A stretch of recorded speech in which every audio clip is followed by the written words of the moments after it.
Hi, my name is Richard Hernandez and I am going to teach you how to get your first credit card. Okay, now first a disclaimer. I am not a financial advisor, I am not a banker, I am not some kind of credit professional. So this information comes from my own experiences and the experiences of those whom I have helped get their credit cards. So any problems that you might get yourself into because of these because of credit or financial reasons is all on you.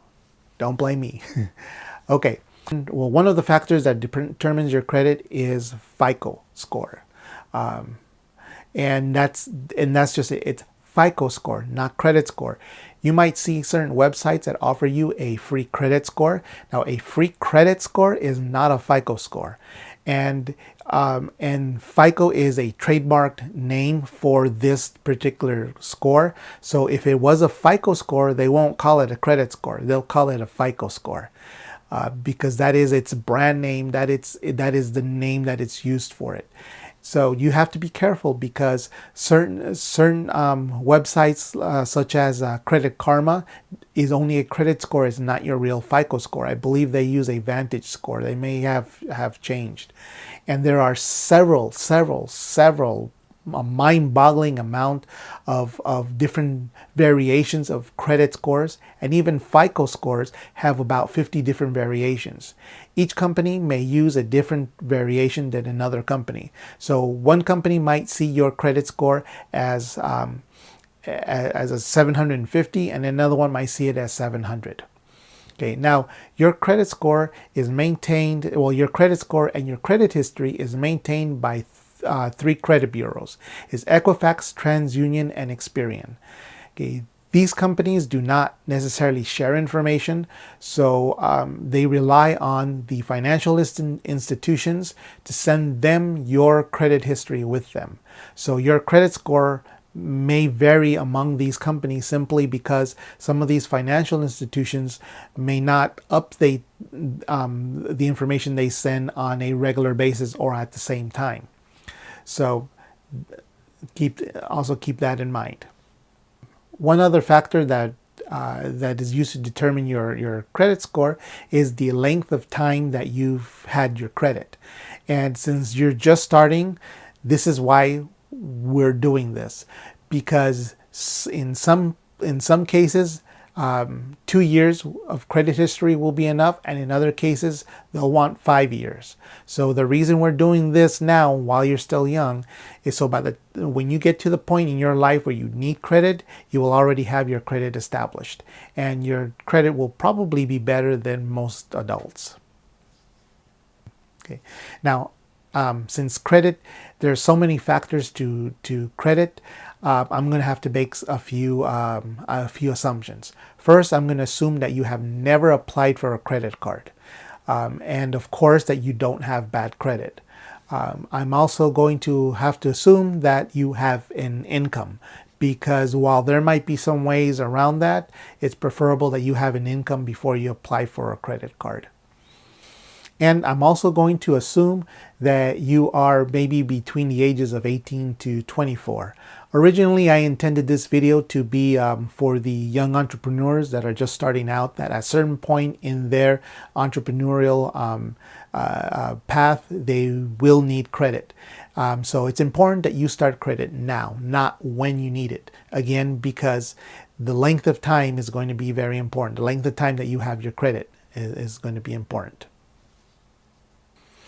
Now, if you're under 18, stay until the end of the video, and I will explain to you how you're able to still start your credit history. Okay, let's get into the good stuff. Okay, the first part is that since you have not applied for credit, you have no credit history, you have no credit file. You don't have an empty one, you have nothing. There is nothing there for you.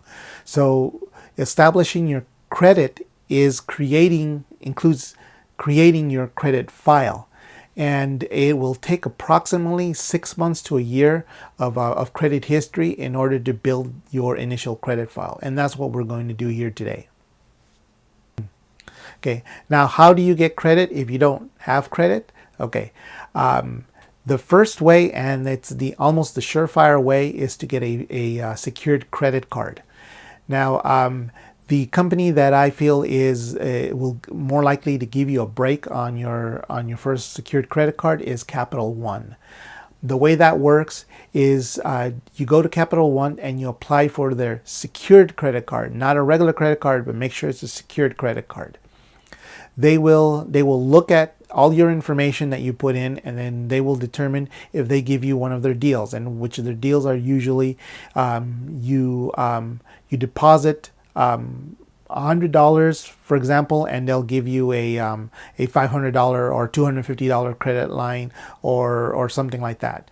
Now, what a secured credit card is they'll give you a credit card, but it's going to be secured by a savings account that they will open for you. And typically you need to deposit into the savings account an equal amount to whatever your credit line is. So if your credit line is $500, typically you have to deposit $500. That way, if you don't pay your credit card for some reason and you default on your credit obligation, they will use that $500 in the savings account to offset whatever you owe on it. Okay, but as I said, Capital One sometimes gives you a little break, and they will give you a higher credit line with a lower deposit into the savings account. Now, the money in the savings account you will get back at some point. Either they will convert that credit card to a regular credit card that's unsecured and return that money to you, or after a certain time, once your credit has been established, you can pay off the credit card, cancel the credit card, and get that money back. But again, I don't suggest you do that part, again, because this is going to be your first credit card, and 2 years from now, then that credit history is going to be from that one card. So I would suggest not to cancel it, not quite yet. Okay. Now, your other option, if you happen to be a full-time student, is to apply for a student credit card from Discover. Discover has the Discover IT card. They have a student version of that card, and this is a rewards card. The Capital One secured card is not a rewards card. Don't worry about the rewards part though right now. We're only trying to get you your first credit card. But this is the other option. Discover will usually give students a break, and they're usually pretty good about that. Now, this is what card you get is going to really depend on a lot of factors, including what state you live in. So this is no guarantee that you will get that card. But if you want to give that a try, and if you're a full-time student, then you can go that route. Otherwise, I would suggest that you go with Capital One and the secured credit card.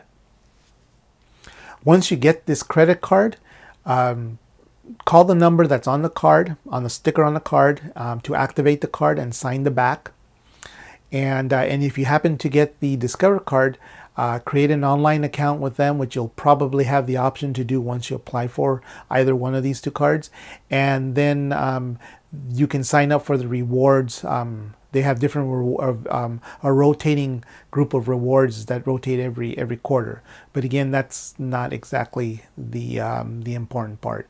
And I do understand that there are some people on YouTube that will teach you to maximize your credit. Your credit, the rewards you get from credit cards. This is a process called churning, but a lot of the times there is a minimum spend required, and usually it's about $3,000 within the first 3 months. And if this is your first credit card, then it's, I would assume that you're not really ready to pay for that. And again, this is a very controversial thing, because a lot of the credit card companies do not like people that do this. You will gain points naturally, and we'll just go for that right now. Maybe later down the road I'll create another video on that. I wouldn't suggest that you get into that until you have a well-established credit history. Now, when you get this credit card, doesn't mean that you're going to go crazy spending. Okay, I know it's tempting. You see something that you want, you don't have the cash, but you have the credit line, so you're thinking, oh, I'll just buy it and then make payments on it. Okay, well, that's a very irresponsible way to use your credit card. If you don't have the cash to buy something, whether the cash is in your pocket or in your bank, then you don't have the money to buy it. You can't afford it. Don't put it on that credit card. If you do buy something, make sure that money that you have, you set aside so you're able to pay off the credit card. And you might hear different opinions on this. Your parents or other adults in your life might tell you that what you should do is you should charge something on the credit card and then make monthly payments on it. Don't do that. That is old information. Ever since the 2008 financial crash, there's a lot in credit that has changed, and most people are not aware of it because, as you know, they don't teach this stuff pretty much anywhere. They don't teach it in school. So unless you're actively out there trying to learn and find new information, you're not going to know these things. And from most of my younger friends, most of them tell me that their parents tell them to do that, to make small monthly payments, and that is considered, the banks, the financial institutions will consider that an irresponsible use of your credit. What they want is they want you to pay off the credit card every month. And now you're wondering, well, how do they make money? Well, they make money every time you swipe that card. They get anywhere from 2 to 3%, maybe 4% from the store or the place wherever you're swiping that card. And that's how they make money. So if you pay off the credit card completely every month, these financial institutions are going to love you. And that's what we're trying to get to. Now, I understand that a lot of this is controversial because you kind of hear one thing there, a different thing over there, but this is something that should be taught to you in schools, but it isn't. And this is a very important lesson in life that you need to know, and you need to know at an early age, so you're able to build your credit so you have an established credit by the time you need it. So you're going to continue buying things on a credit card and then paying them off at the month. It could be something small. It could just be a cup of coffee. It can be, a pair of socks. It doesn't have to be a huge purchase. Anything, even just a few dollars is fine. Okay, you're going to do this for 6 months to a year, preferably a year. And then at the end of that year, and it's not exactly a calendar year, it's 12 billing statements. So this is going to be 12 consecutive billing statements. So once you have received those 12 statements, then you should be ready to apply for a regular credit card. Okay, now in some situations, if you are a member of a credit union, then they might be a little bit more lenient on credit cards, and you might be able to get a regular unsecured credit card from them to start off with. It might be a very low limit, but that might work. Now, as far as I know, and I could be wrong, here in California, we don't have any a credit union that is that lenient with credit cards, which is why I'm suggesting either going with Capital One or the Discover card. But if you're in a different state and you have if you are a member of a credit union, you might want to try that.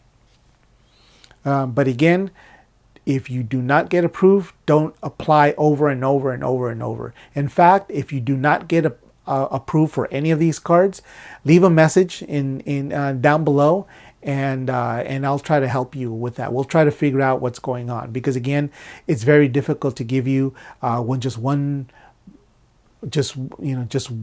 blanket instruction that's going to cover everybody, and that's going to be a little difficult. So for this first video, that's pretty much it. I almost forgot. If you're under 18, what you're able to do is to start your credit history is you can have a parent request an authorized use their credit card for you on one of their credit cards. So that's not really, even though it's going to have your name on it, it's not really your credit card. It's still your parents' credit card. But in some cases it can help. If it's a manual review that they have to do for your credit, then they might see that you're an authorized user and it's not actually your credit card, because it doesn't really, it wasn't given to you based on your credit.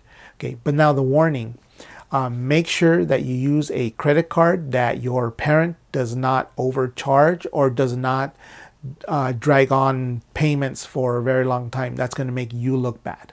Okay, so make sure it's a credit card that they stay within 30% of their available credit line. They don't charge more than that, and that they pay off the balance every month.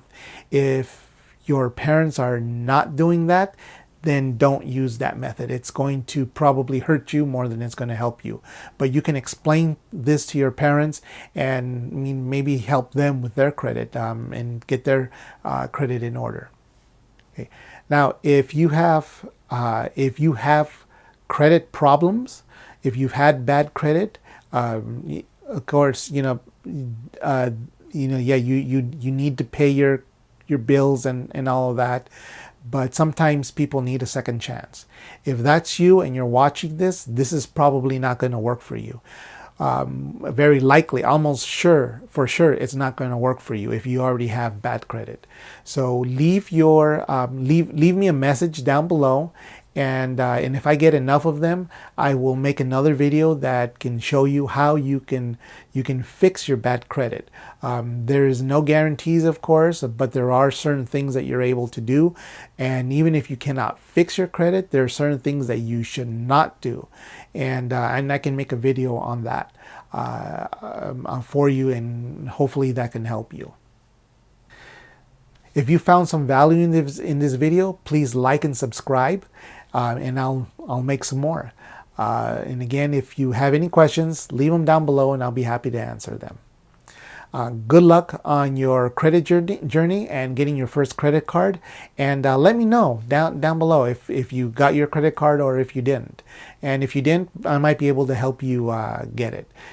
By the way, after that first year of your credit, go to freecreditreport.com and get your free credit report. There's no sense in doing that now because it's not even going to find a record for you. So do it after about a year, and you're able to get one free credit report every year. And at least you're able to see what is on your credit before you go applying for those regular credit cards. But again, I'll make a video on that later. Thanks again. Thanks for watching. If you stay to the end, thank you very much. Good luck. I wish you a lot of luck, and well, I'll see you soon.